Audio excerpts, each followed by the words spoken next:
Olá você, tudo bem? Estamos iniciando mais uma edição do nosso programa Direito em Foco, programa produzido pelo Sindicato dos Advogados do Estado do Paraná, vivendo mais uma semana, mais um programa, com a sua participação, é sempre muito importante pra gente, mas vamos passar daqui a pouquinho os canais para você entrar em contato. Antes, vamos fazer aqui uma referência às mulheres. Por quê? Semana passada, no último sexta-feira, dia 8, foi o Dia das Mulheres. Então, preparamos uma mensagem singela, mas muito oportuna, para trazer para as mulheres no programa de hoje. Vamos lá. A mensagem é assim, ó. Não são apenas mulheres, tá? São mães, avós, tias, cunhadas, amigas, filhas, donas de casa, esposa. Feliz Dia das Mulheres. Ainda que atrasado, hein, doutor? Muito bem, passou a data, né? 8 de março, mas... e ainda dizem, né? Dia de Mulher é todo dia e tudo mais. Né? E eu gostei de uma frase que eu li na semana passada, dizia assim, que metade da população do planeta são mulheres e a outra metade são os filhos delas. Exatamente, é isso mesmo. Então, né? Aí você veja o poder da mulher. A minha chapa... como presidente do Sindicato dos Advogados, há 4 anos, nós teremos eleição esse ano, no mês de agosto, já está findando esses 4 primeiros anos de mandato. Eu fiz questão de tornar essa chapa paritária, Claudinei, ou seja, 10 homens e 10 mulheres, são 20 cargos, temos 10 homens e 10 mulheres. Né? Então já é um exemplo de como nós... temos esse prestigiamento à mulher, porque ela realmente merece, tem competência para isso, não tem que ficar muito, sabe, vangloriando, porque ela tem a competência, ela conquista o seu espaço, não é isso? Exatamente. Vamos lá. Parabéns a todas. E no programa de hoje, que também muita mulher trabalha com a gente, ajudando na nossa produção, com material. Por exemplo, a doutora Janaína Chiaradia, que vai trazer o programa em loco, que a gente chama o programa dentro do nosso programa, né, doutora? Sim, um programa antigo que ela tem. A doutora Débora de Castro da Rocha, que vai falar do direito imobiliário. Teremos também o economista Matheus Tal, que vai falar a economia brasileira. Ainda teremos o doutor Laed Esteves, né, que vai falar do direito tributário. E eu, Claudinei Santos, que estou na apresentação e direção do programa. Aqui na produção está o meu querido Ney Daniel e o Eduardo Bernardi. O doutor Vitor Hugo Loureiro, que está ao meu lado, que é o presidente do SINAP, advogado, radialista, e vai comentar as matérias no dia de hoje. Claro, você que pode e deve, aliás, entrar em contato com a gente. Vamos passar o WhatsApp, que é o caminho mais rápido para chegar na gente, né? Direto, que é o 419-9658-6981. Apesar de passar aí na tela, a gente escreve para você, fala para você também. 419-9658-6981. Doutor Vitor Hugo Loureiro? Claudinei, eu estou olhando no monitor ali, a sua canequinha tem que puxar um pouquinho para cá. Cadê? Ó, tá aqui, aí, ó. Olha lá a caneca, olha lá, direito em foco. Olha só que maravilha. É gente. chique o programa, agora vi. é chique. Olha, gente, quero trazer em editorial o seguinte. Eu tenho andado por Curitiba, ando no centro de Curitiba, até na região lá do meu escritório, Rebouças, eu tenho encontrado muitas pessoas de rua, muitas pessoas dormindo embaixo de marquises, e esse número cresceu assustadoramente. Comecei a conversar com os amigos e perguntar, começaram a prestar atenção, Claudinei Santos, e realmente muita gente embaixo da laje. O que a FEAES está fazendo, né? Que não recolhe. Eu confesso para vocês que eu sou um assíduo utilizador do 156. Você que está nos vendo, nos assistindo, a Prefeitura de Curitiba tem 156. E você, no número 8 do atendimento, tem o recolhimento de pessoas na rua. Faça essa contribuição, indique, eles mandam uma Kombi, tem ali o paramédico, tem atendentes, e levam para os locais de abrigo. E olha, nem começamos o inverno ainda, que é pior ainda. Daí a coisa fica pior mais ainda. complicada. Então temos abrigos aqui em Curitiba suficiente para abrigar essas pessoas de rua. Eles ganham à noite lá uma sopa, tem direito a fazer higiene, material de higiene, uma cama, né? No outro dia de manhã um café e tem algum horário, me parece que até a hora do almoço, para deixar aquele abrigo do dia a dia, né? Porque não é um estabelecimento para ficar lá o dia todo, é para acolher principalmente à noite. Então, nesse editorial, eu gostaria que você ligasse 156 da Prefeitura e dissesse, olha, aqui na rua tal, endereço tal, expede algumas referências, veja bem o endereço e peça, solicite uma Kombi da FAS para... da FAS, desculpa. FAS. Da FAS e vai recolher essas pessoas. Então, esse é o meu pedido, ok? Ok, doutor. Então vamos falar de direitos humanos, porque, na primeira notícia de hoje, direitos humanos são humanos direitos, são para humanos direitos, é o que diz o presidente do TJD do Rio de Janeiro, doutor Vitor Hugo. Deu confusão exatamente essa fala, né, do Renato Mansur, que é o presidente do Tribunal de Justiça. A Renata. Renata Mansur, presidente do Tribunal de Justiça Desportivo do Rio de Janeiro, vice-presidente da subseção da Barra da Tijuca, na OAB, se tornou alvo de críticas por dizer durante o evento que, abre aspas, frase, direitos humanos são para humanos direitos. Então, pegou mal essa fala, ocorreu durante um encontro da OAB, tinha como tema operações policiais, a violência que a polícia enfrenta nas áreas conflagradas e suas dificuldades.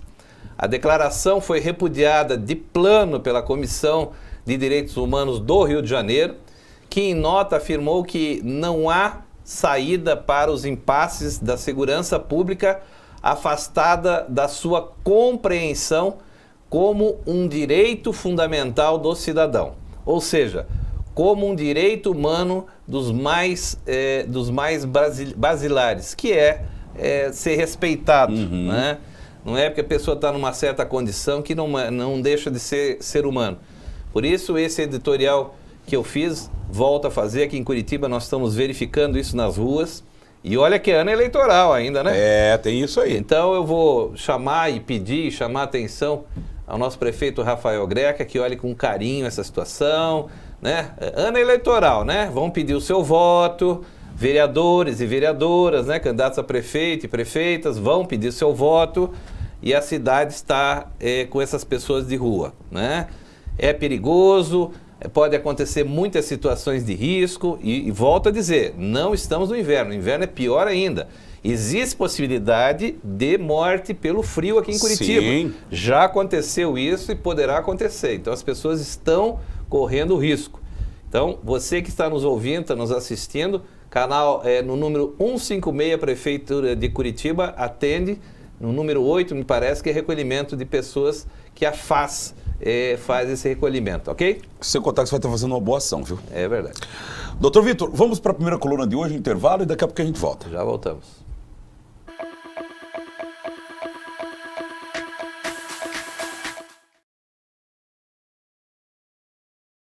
Zaido Contabilidade é uma empresa idônea, com foco na qualidade de gestão contábil de empresa de Curitiba e região. Serviços contábeis para advogados, reestruturação societária, com o objetivo de reduzir sua carga tributária, fóssil de serviço, adição e alteração de sócios e serviços na sociedade, contabilidade gerencial. Auxiliamos seus gestores na tomada de decisão. Aplicativo Zaido Empresas, análise financeira na palma da mão. Contabilidade especializada em escritórios jurídicos. Acesse www.zaido.com.br ou ligue 41 3027 9555. Olá, meu nome é Andréa Rudavaz, eu sou advogada, professora, sou doutora em Direitos Fundamentais e Democracia, mestre também em Direitos Fundamentais e Democracia, e estamos aqui para trabalhar um pouquinho no Direito em Foco, algumas reflexões importantes do direito constitucional a partir de uma perspectiva para o direito sindical. Eu, particularmente, penso que nós temos que refletir a respeito do papel democrático da Constituição, do papel que a nossa Constituição de 1988 traz. Nós temos uma Constituição democrática, uma Constituição pluralista, uma Constituição solidária, voltada ao bem-estar social, à proteção da dignidade humana, à proteção e à prevalência dos direitos humanos, entre outros princípios e outros pilares que sustentam esta Constituição. E quando nós falamos em direito sindical, em acesso ao direito sindical, em democratização do direito sindical, nós devemos refletir, principalmente no Brasil, a perspectiva do direito sindical a partir da democracia, a partir de uma perspectiva em que o trabalhador ele tenha acesso ao direito sindical de forma ampla, de forma irrestrita e de forma democrática. O nosso artigo 8º da Constituição, ele apresenta o direito à livre associação, à livre formatação, condução, criação, alteração e organização sindical. Quando nós falamos do caput do artigo 8º da Constituição, nós temos a liberdade sindical. Porém, o inciso 1º também. Quando nós falamos do inciso 2º, nós temos uma limitação na Constituição, qual seja a limitação ao sindicato único por categoria, limitado a um município como base territorial mínima possível para a criação de um sindicato.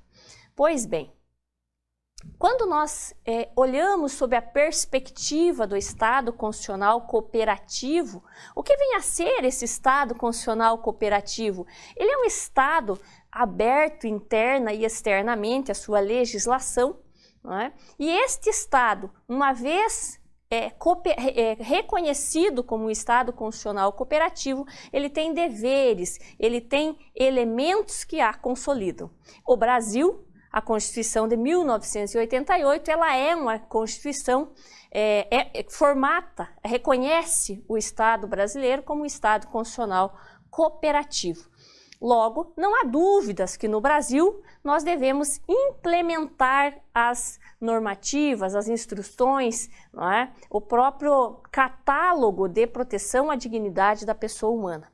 E este elemento, dignidade da pessoa humana, proteção aos direitos humanos enquanto direitos universais, eles devem ser analisados quando do acesso ao direito sindical no Brasil.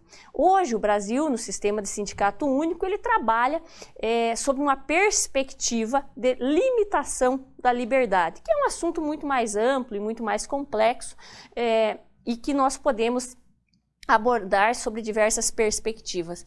Porém, o que eu chamo a atenção? Este Estado constitucional cooperativo, democrático, solidário, plural, ele oferece uma interpretação e ele demanda uma interpretação constitucional voltada aos elementos democráticos. Olha, se nós temos uma Constituição cooperativo, um Estado constitucional cooperativo, nós temos que pensar e interpretar a Constituição sob esta perspectiva. Quando eu tenho um artigo, um elemento, um inciso, uma linha, eu tenho que trabalhar sob a perspectiva do Estado constitucional cooperativo, ou seja, sempre primando pela melhor proteção do trabalhador, que é o destinatário do sindicalismo, da própria razão existencial do sindicato. O sindicato, ele existe para fortalecer as relações de trabalho, para proteger, para auxiliar o trabalhador, principalmente na construção de um trabalho decente, de um trabalho humano, de melhores condições, de garantias ao trabalhador como um todo. O sindicato, ele é um pilar elementar na construção de relações laborais fortes, de relações laborais dignas, decentes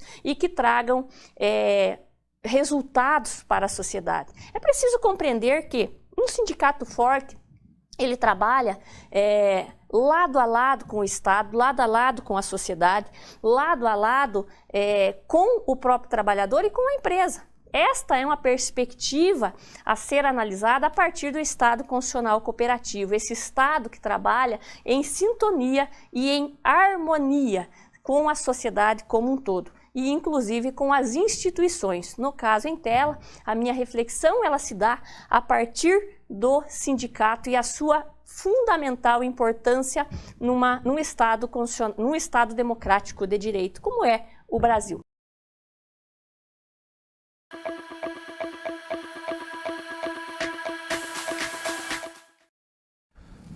Esse é o programa Direito em Foco, produzido pelo Sindicato dos Advogados do Estado do Paraná, amigo, amiga.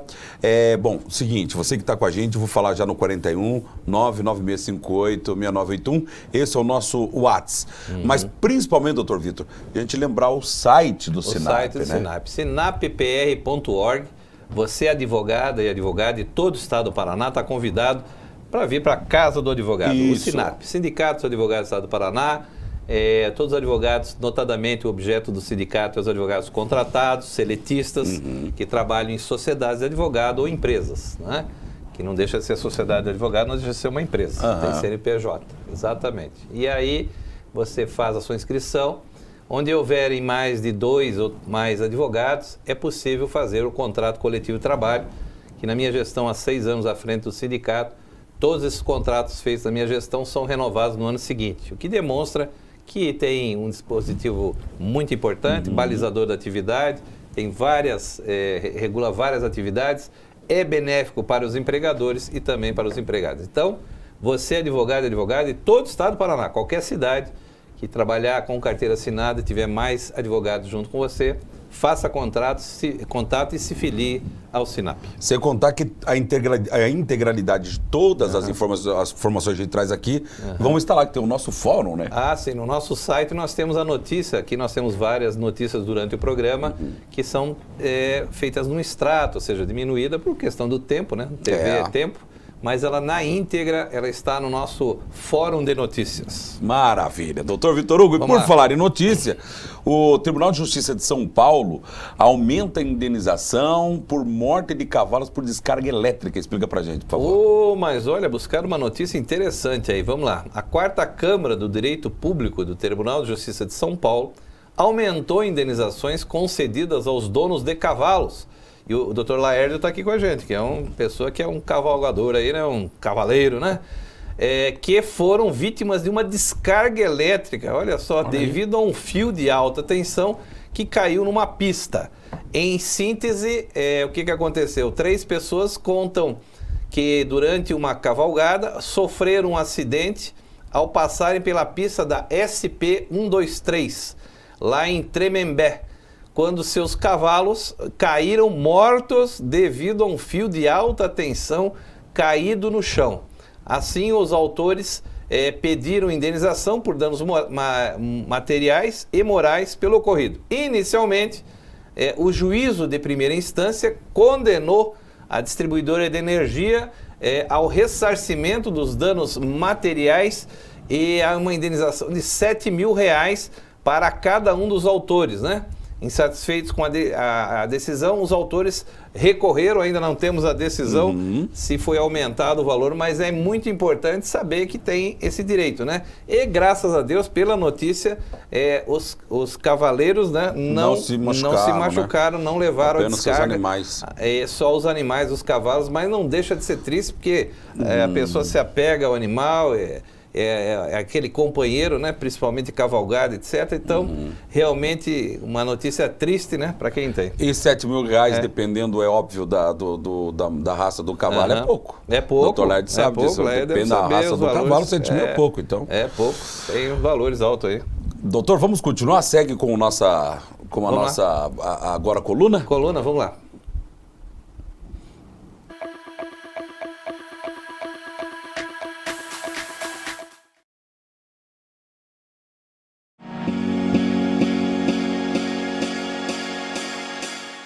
Olá, meu caro amigo telespectador, que cá está nos prestigiando mais uma vez em nossa coluna sobre a economia.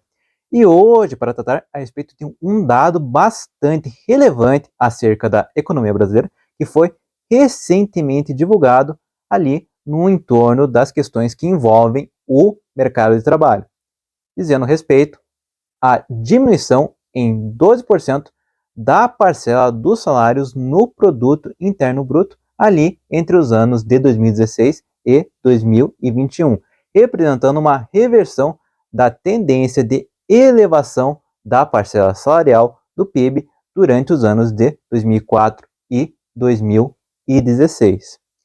Tal tema acaba chamando bastante atenção, justamente em razão ali do cenário econômico que estava em vigência durante o ano de 2016 e que se manteve, né, até o ano de 2021, que era, sobretudo, caracterizado por um alto nível de desemprego que, em linhas gerais, em termos econômicos, representava uma grande oferta de trabalho frente a uma demanda reduzida por trabalho.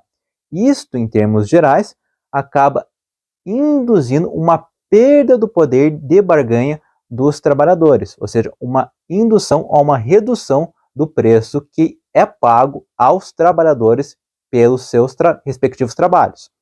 Deste modo, o que acaba se impondo diante de um cenário em que os preços estão aumentando, com inflação, é de que os trabalhadores não consigam aumentar os seus salários nominais a fim de se manter a par do aumento dos preços que está sendo verificado ali no âmbito da economia. Isto é, se, por um lado, os seus salários nominais estão aumentando, por outro, os seus salários reais, que levam em consideração os seus respectivos, os seus correspondentes poderes de compra, estão se reduzindo.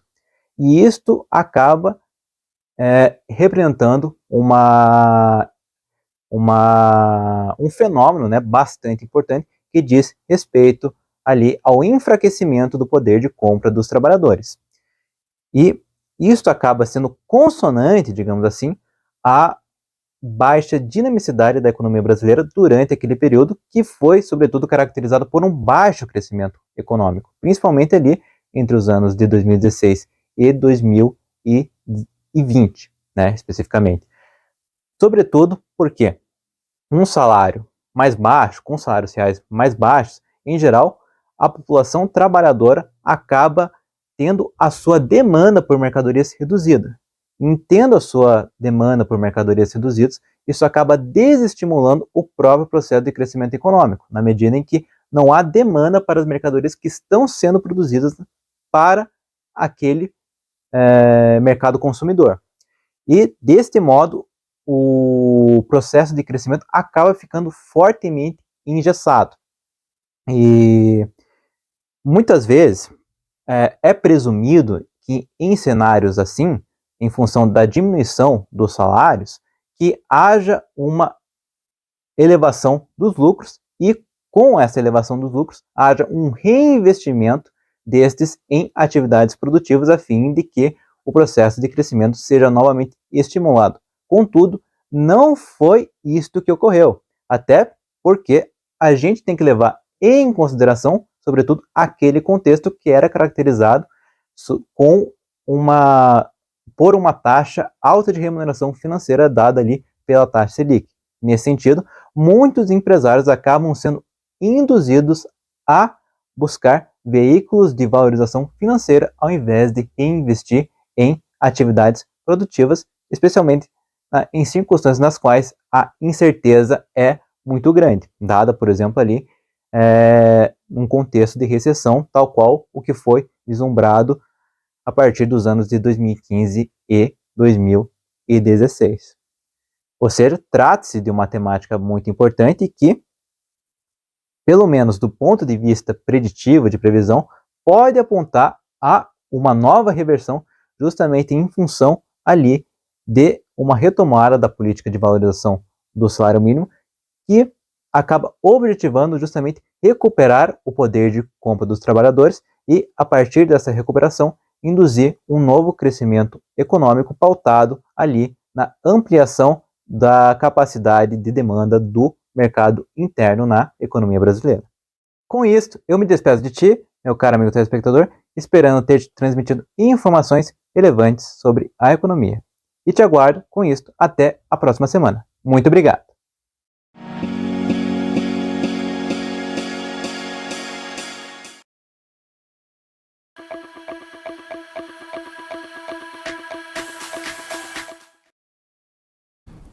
A gente continua com o nosso programa, né? O programa Direito em Foco. Doutor Vitor Hugo, às vezes eu vou falar, só para contextualizar quem está em casa. E às vezes eu vou anunciar aqui o programa Direito em Foco e vem na cabeça o Sinap no ar, porque foram tanto tempo que a gente fez. Junho de 2019, começamos na Rádio Blitz, um programa chamado Sinap no ar. Foi um precursor que era para divulgação, exatamente divulgação do sindicato, principalmente a divulgação do sindicato, que era Sinap no ar. Depois tornou-se a televisão, foi lá para a CWB TV Canal 5, pela NET. Continua no ar o programa. Esse programa continua no ar. Mas agora, no final do ano passado, né, a Uninter aqui, na pessoa do seu presidente, do Pickler, aceitou esse projeto e nós estamos com o Direito em Foco para ficar um programa assim mais dinâmico. Né? Isso. E como é que faz para entrar em contato também? Aí é o seguinte, primeiro eu vou contar para você o número, é 41, para quem está fora da região metropolitana de Curitiba, né? 419-9658-6981. Mas falei rápido demais, doutor. Não, mas aí nós temos uma novidade aqui, ó. Eu acho que está desse lado de cá. Vamos ver se está do lado de cá. Tem esse QR Code que fica permanentemente no ar aí, no programa, no cantinho da tela. É simples, basta apontar seu telefone para a tela com o QR Code, já entra direto nesse número gigante, né? Que são 9 dígitos. São 9 número grande. E daí eu chego e falo 99658-6981. Embora também continue aparecendo na tarja aqui, que vocês estão vendo também. Mas para facilitar ainda mais, tem o QR Code. E ali, o que você pode fazer? Mande o salve, fale a cidade onde você está vendo, o bairro, porque nós falamos nesse programa Direito em Foco, pelo canal 13.2 da Uninter. Ele passa aqui em Curitiba e 20 cidades na região metropolitana e ainda nos Campos Gerais, Ponta Grossa, e ainda é vinculado em outros canais também que fazem parte da grande rede aqui da Uninter. Então, dá um salve pra gente. Isso, conta pra gente como você está nos vendo. É isso aí. Doutor Vitor Hugo, ouça essa, veja essa, você que está em casa. A polícia norte-americana descobre abusos em escola aqui na região metropolitana de Curitiba. Vamos ouvir o que aconteceu. Polícia norte-americana descobre abuso em escola na região metropolitana de Curitiba. O professor que filmou abusos sexuais contra 2 crianças dentro de uma escola particular em Campo Largo, na região metropolitana aqui de Curitiba, foi descoberto pela Polícia dos Estados Unidos. Olha só, de acordo com o Ministério Público do Paraná, os abusos aconteceram no banheiro da instituição. Muito cuidado com seus filhos de ensino, que não teve o nome revelado, é claro, fica uma comoção e tudo mais, mas já estão trabalhando em cima disso, né? A identidade do investigado também não foi divulgada. Depois que a polícia norte-americana constatou o crime, o caso foi informado às autoridades brasileiras. Com isso, a Polícia Civil conseguiu identificar quem era o professor, que está preso desde janeiro. Segundo o Ministério Público, os atos criminosos teriam ocorrido em novembro e dezembro de 22 e 23 e 24. Então, ele já estava há algum tempo aí praticando essa situação com crianças. Gente, preste atenção nos seus filhos, filhas. Se eles vierem relatando algumas coisas diferentes, investigue.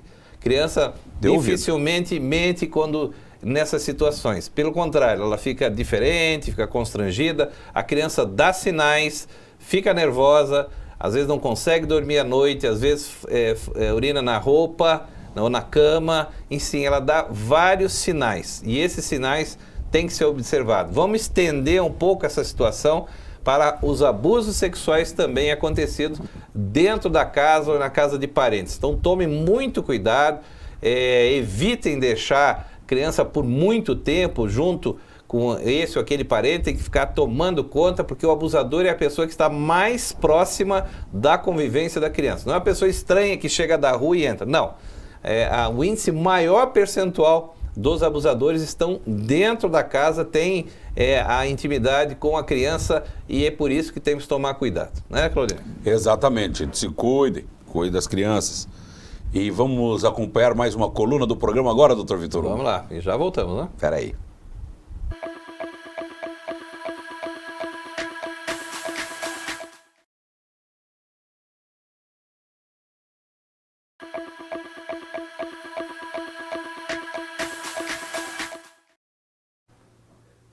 Olá, meu nome é Laérdio Esteves, sou advogado tributarista e quero falar aqui um tema que está muito assim em alta, é a prescrição tributária.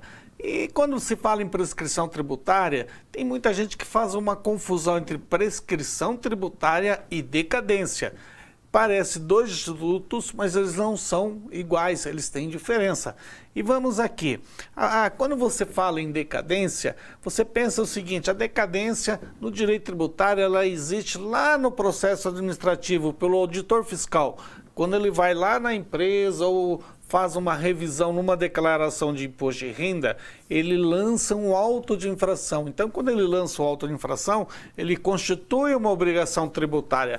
E quando ele constitui a obrigação tributária, essa constituição tributária é feita pelo artigo 173 do CTN. Aí o que acontece? Aí ele tem que fazer isso num prazo de 5 anos entre o que o contribuinte deveria ter feito naquela data. Daquela data ele tem 5 anos para constituir o crédito tributário. Essa Constituição, se ela não foi feita dentro de um prazo de 5 anos, ocorre a decadência tributária. Já a prescrição é outro instituto. Constituído o crédito tributário, o fisco tem 5 anos para cobrar. Então, entre a constituição definitiva do crédito tributário ou o tributo declarado e não pago, o fisco tem 5 anos para cobrar aquela conta judicialmente pela execução fiscal. E aqui tem o que está acontecendo hoje no judiciário é uma novidade. Basta simplesmente a Procuradoria entrar com ação no prazo de 5 anos? Não é bem assim, não. Ela tem que entrar, vamos supor, entre a data do vencimento, ela tem que propor a ação de execução até em 5 anos. Ela geralmente propõe. Aí, para interromper a prescrição, ou seja, para ocorrer efetivamente, para se operar a cobrança dentro do prazo prescricional, tem que ocorrer a citação do contribuinte. E no momento que cita, retroage a prescrição à data da execução. Só que aqui tem acontecido alguma coisa. E se, por exemplo, o fisco não encontra, o Poder Judiciário não encontra o devedor no endereço. Isso que tem acontecido muito. O devedor mudou, ou às vezes até faleceu, o devedor desapareceu. O que acaba acontecendo aí? Por que se opera a prescrição? Aí acontece uma nova fase. Aí tem que, o fisco, ele tem que localizar o devedor. Se ele não localizar o devedor num prazo entre a data do vencimento até a execução, ocorre a prescrição. Agora, essa prescrição essa demora pode ocorrer em virtude da demora judicial, a demora natural do Poder Judiciário, ou pode ocorrer por uma omissão do credor, que seria, no caso, o fisco. Esse credor, por exemplo, se ele não fornece o endereço exato, se ele não cumpre, não impulsiona o processo, opera-se a prescrição. E tem acontecido muito. Então, uma coisa que é muito importante você analisar, fazer uma análise, é se ocorreu a citação dentro do prazo. Se ela não ocorreu dentro do prazo, qual é o motivo que levou a não citar o contribuinte? Foi uma falha do fisco? Foi uma demora natural do processo judiciário? Então, essa demora tem que ser muito bem estudada. E a mudança de endereço, pelo que eu tenho visto na jurisprudência, é o que tem acontecido uma das maiores causas. E essa mudança de endereço, claro que todo mundo pode mudar de endereço. Agora, o fisco é que tem todas as informações e ele teria que fazer uma diligência para localizar o devedor. Se ele não faz diligência nenhuma, é claro, aí a demora não é a culpa do judiciário, é a ineficiência do credor. Então, queria aqui deixar constatado e queria aqui já agradecer aí a sua atenção. Meu nome é Laérdio Esteves e até o próximo programa. Um abraço.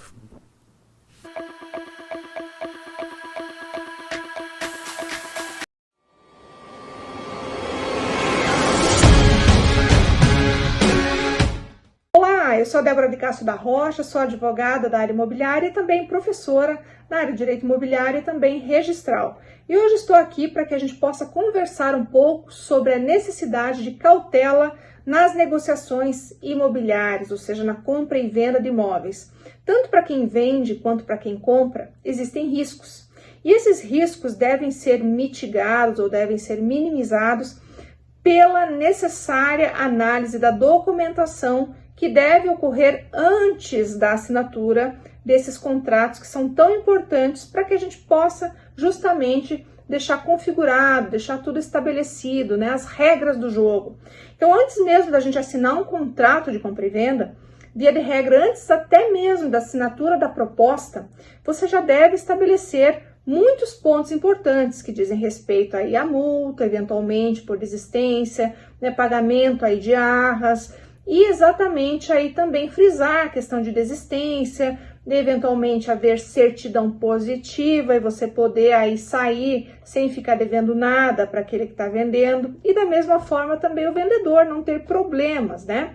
Então vejam, gente, que quando a gente vai pensar numa compra e venda, nós temos uma complexidade muito grande de atos que vão ocorrendo durante este procedimento.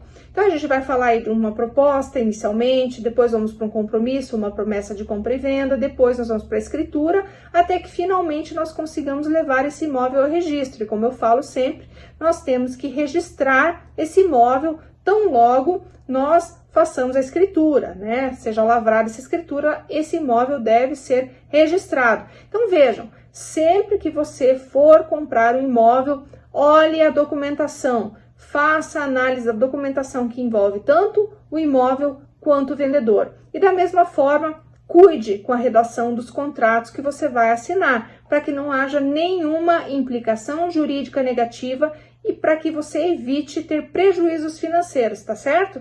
Então hoje fica essa dica tão importante para que você possa, sempre que realizar negócios, se atentar a essa necessidade. Um grande abraço e até a próxima!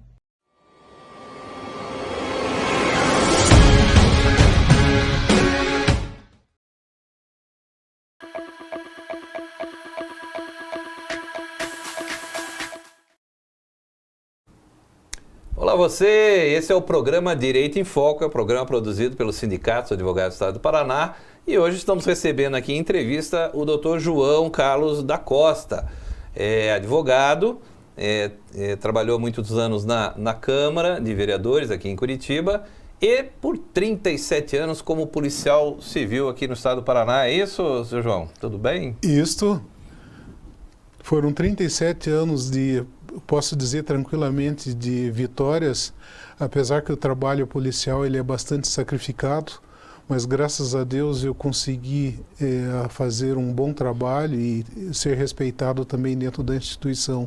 Isso para mim é o que importa e eu gostaria também sempre que isso sirva de exemplo para outros colegas também que desempenham um bom trabalho dentro da instituição e que possam também ser reconhecidos pelos seus trabalhos. Muito bem. O editorial de hoje, João, nós estamos conversando hoje por esse grande número de pessoas de rua. Nós estamos assustados aí com as pessoas que estão aí embaixo das marquises, pessoal morador de rua, no centro de Curitiba, nos bairros Água Verde, no Rebouças e também ali no Guadalupe. Você tem ideia por que chegou a esse ponto de tantas pessoas aí morando nas ruas de Curitiba, João? Eu percebo assim que até mesmo antes da pandemia já estava aumentando o número de pessoas moradores em situação de rua, né? E o que eu vejo assim que assim são diversos problemas. Tive a oportunidade de contatar com alguns moradores de rua. Cada um tem o seu problema, tem a sua história. A gente vê pessoas, não só pessoas oriundas de famílias pobres, mas também tem pessoas de famílias de bem, assim, que contém bens, de boas condições. Inclusive, cheguei a encontrar professores universitários na rua, encontrei policiais na rua, encontrei garçons e alguns eu cheguei a conhecer a história mais próximo. E o que se percebe assim que são diversos fatores sociais que interferem na vida dessas pessoas, né? Pois é. E nós temos orientado aqui, foi matéria do editorial deste programa, falando estimulando as pessoas a usarem um 56 da prefeitura. Então, os moradores de Curitiba que quiserem, qualquer pessoa pode ligar no 156 da prefeitura de Curitiba. Lá tem me parece, o numeral 8. E você faz a indicação, indicando o endereço, a vestimenta que a pessoa está, se estiver ali na rua, situação de risco, mesmo de noite ou durante o dia, porque nós temos esse serviço que funciona muito bem em Curitiba, que é o recolhimento através de combis, né? Nós temos aí os paramédicos e que levam as pessoas para abrigos, e Curitiba tem vários abrigos para acomodar essas pessoas. Mas isso é um problema curitibano pontual. Vamos falar um pouco da tua vida, afinal de 37 anos como policial civil. É algum caso pitoresco, né? O que aconteceu nessa vida? Porque você deve ter passado por muitas situações. Não sei se a tua atuação foi mais em Curitiba, né? Vamos falar um pouco dessa vida de policial civil. Olha, o que eu posso dizer sobre a minha vida policial civil, ela foi assim bastante diversificada, porque eu fui contratado, concursado como escrivão de polícia, né? O concurso que eu fiz foi para escrivão de polícia, e devido a alguns conhecimentos que eu já possuía na época, eu acabei sendo designado para trabalhos administrativos. Daí também participei muito operacionalmente em algumas áreas.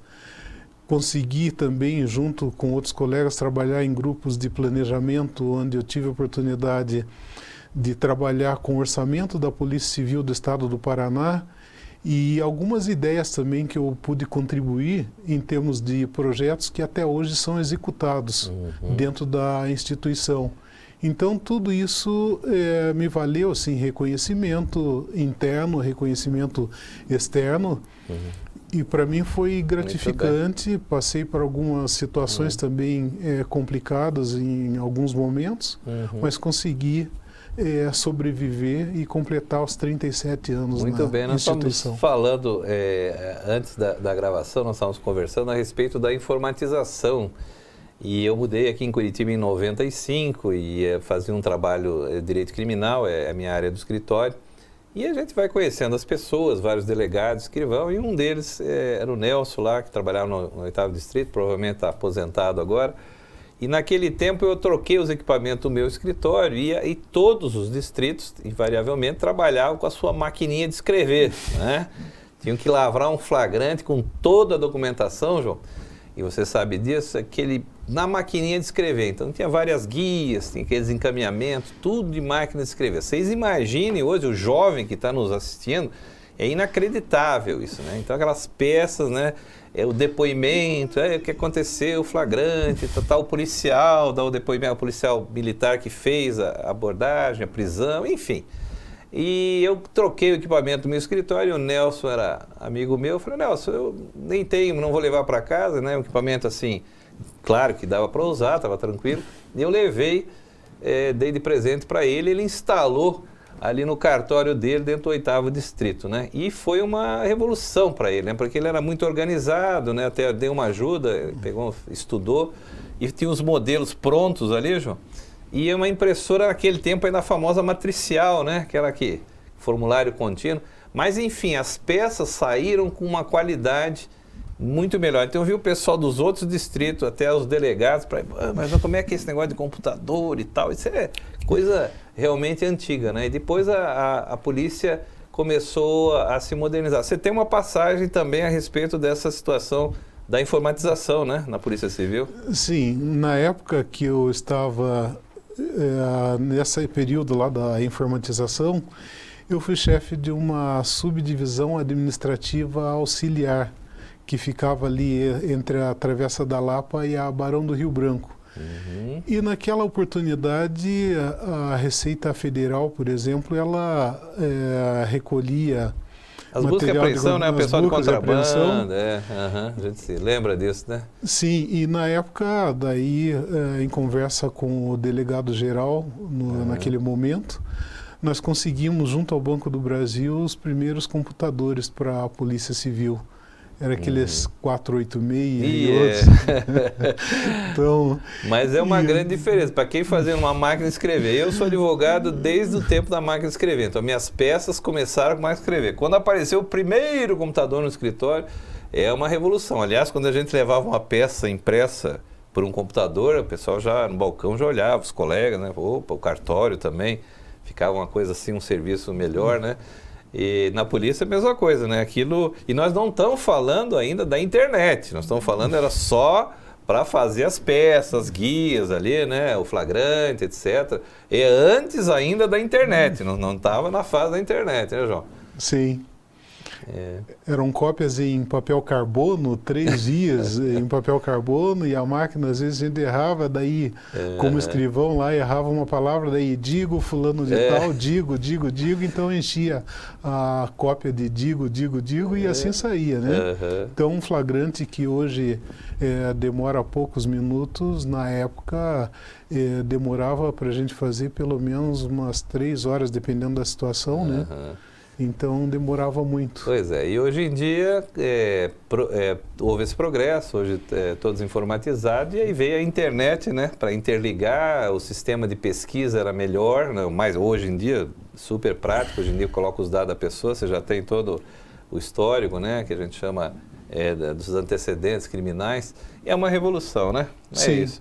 Esse teu trabalho último na Câmara de Vereadores aqui de Curitiba, o que foi esse trabalho que você exerceu lá na Câmara? Eu exerci o trabalho como assessor parlamentar na Câmara Municipal de Curitiba e eu trabalhava na Comissão de Economia, então a gente orientava, analisava as contas públicas, principalmente as contas de prefeitura lá que vinham do Tribunal de Contas, mas também tive a oportunidade de estar participando de cursos e informações, que isso aí me valeu bastante também em termos de conhecimento.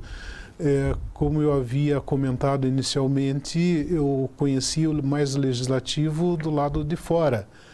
E quando entrei na Câmara, fui conhecer a parte prática, o dia a dia da Câmara. Isso aí me valeu bastante. Tive a oportunidade de participar de cursos feitos realizados pela Universidade Federal do Paraná, e fui um dos únicos, inclusive, que participou em termos de legislação e políticas públicas e também a parte de gestão pública. E na época quando a Universidade Federal realizou. Posteriormente também tive a chance de ser convidado para participar da Escola do Legislativo lá de Minas, onde tive a oportunidade até de fazer uma palestra, e para mim foi bastante gratificante, porque a Escola do Legislativo de Minas Gerais ela é super bem preparada, né?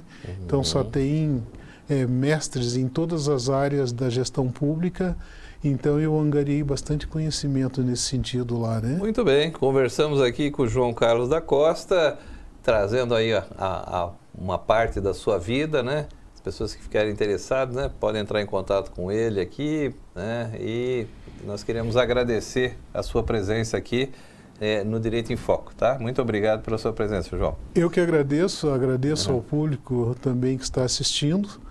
Tá, e recomendo para que assistam o Direito em Foco, vejam o canal 13.2 e participe das entrevistas aí. Muito bem. Tá, muito obrigado. Esse é o Direito em Foco, produzido pelo Sindicato dos Advogados do Estado do Paraná. Vamos para um pequeno intervalo e já voltamos.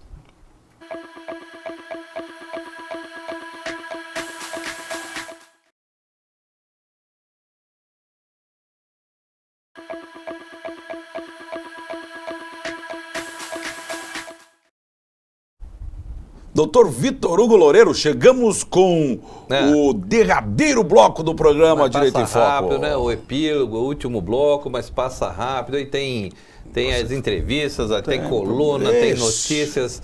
E tem a sua companhia, né? Que agora é bem mais simples, né? Não precisa nem decorar o número do nosso celular, que é para você conversar com o Sinap e tal. Tem o QR Code que está aqui na tela.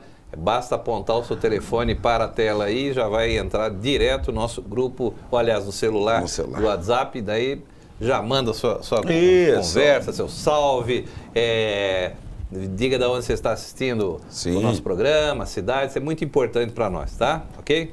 Ok. O doutor Vitor Hugo, então posso falar 41 996 58 porque... Não, fala devagarzinho. Eu falar meu é até para valorizar o nosso QR Code, né? Trabalho diário da turma. Ó, você vai falar, 41 99658 6981. Aí. Até pegar anotar, isso, fica a pessoa mais está facilita. distraído, tá? Agora o QR Code só levanta Rapidinho, o tá telefone, resolvido. já está resolvido. Pega essa, doutor Vitor Hugo Vambora. Loureiro. Criminoso, o mais procurado do Espírito Santo, ele deu um vazar na polícia. A polícia correu atrás dele, doutor Vitor Hugo. E adivinha onde a polícia encontrou ele escondido? Onde? Onde é que ele tá? Dentro da parede. Opa, Que rapaz, o traficante Fernando Moraes Pereira Pimenta, o Marujo, conhecido como Marujo, né? Com a alcunha de Marujo, considerado o criminoso mais procurado do estado do Espírito Santo, foi preso ao sair de um esconderijo dentro da parede da casa no bairro do Bonfim, na capital, em Vitória, com a chegada de diversos policiais, enquanto o homem usa uma marreta para quebrar a parede e conseguir sair do esconderijo onde ele estava, né? Segundos depois, Marujo coloca as mãos e os pés para fora, sai do esconderijo, usando aí um short, uma camiseta, né? E não se sabe há quanto tempo Marujo estava escondido ali no bairro do Bonfim, Vitória, mas estava agoniado para sair, né? Não, já estava claustrofóbico lá, né? Já estava agoniado para sair, porque ele mesmo botou a marreta, derrubou bem quando os policiais chegam, né? E isso tá cheirando, a gente não é de duvidar que alguém, dedurou, né? Dedo duro, com certeza. Alguém entregou, porque, claro, X9 na área. A polícia também tem uns radares, mas não é tão assim também. Alguém foi lá, bateu, falou, olha... Sabe aquela casa lá, aquele bairro, naquele endereço e tal. Tem um caboclo dentro da parede. Tem um caboclo que não está dentro da casa, ele está dentro da parede. Tá no reboco, o caboclo tá no reboco. E chega a polícia e está agoniado lá, ele mesmo quebra, eu não aguento mais ficar aqui, né? Que isso. Mas aqui em Curitiba, essa semana passada, também teve uma batida aí de procura de drogas e tudo mais. Rapaz. Quebraram a parede e acharam 3 milhões, né, de dólares em dólar. Dólar. Tudo uns pacotinhos verdes, assim, ó. Até bonito de ver. Bonito de ver os pacotinhos assim. E levaram tudo e mais um prejuizão aí pro pessoal do tráfico. Que se dane, né? Nós não queremos isso perto da gente de jeito nenhum. Prejuízo melhor. Para nós não queremos nada disso aqui para os nossos filhos, incomodando as crianças aí e os vícios. Aí nós somos radicalmente contra, ok, gente? Mas acabou, nós vamos aí para mais um programa semana que vem. Que Deus abençoe a todos, as suas famílias. Obrigado por acompanhar o nosso programa. Agora essa novidade do QR Code é bem fácil você entrar em contato conosco. Mande um salve, o bairro, a cidade de onde você está assistindo o nosso programa. É o canal 13.2, é da Uninter, o canal Profissão. Um abraço a todos. Grande abraço e até lá.